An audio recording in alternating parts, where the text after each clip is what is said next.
And నా dialogue నువ్వు అనిస్తే నాకు నేషనల్ క్రష్, నా క్రష్ కూడా అది.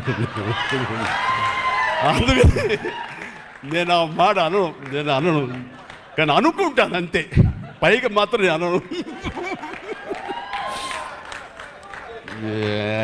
సరే అమ్మా, ఫెంటాస్టిక్ అమ్మా నువ్వు.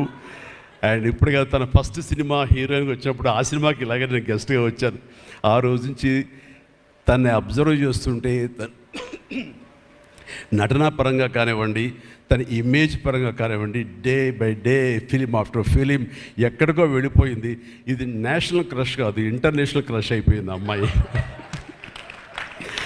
అండ్ గాడ్ బ్లెస్ యూ అమ్మా. నువ్వు ఎంత బాగా పెర్ఫామ్ చేస్తావంటే నేను చూస్తుంటే నీ కళ్ళు తప్ప ఇంకేమైనా అట్రాక్ట్ చేసుకోవు, కళ్ళు ఒకలా చూస్తుంటావు నేను. అండ్ ఆ కళ్ళతో ఏం పలికిస్తుంది ఎక్స్ప్రెషన్ అంటే ఇంకా అంత ఇంత కాదు.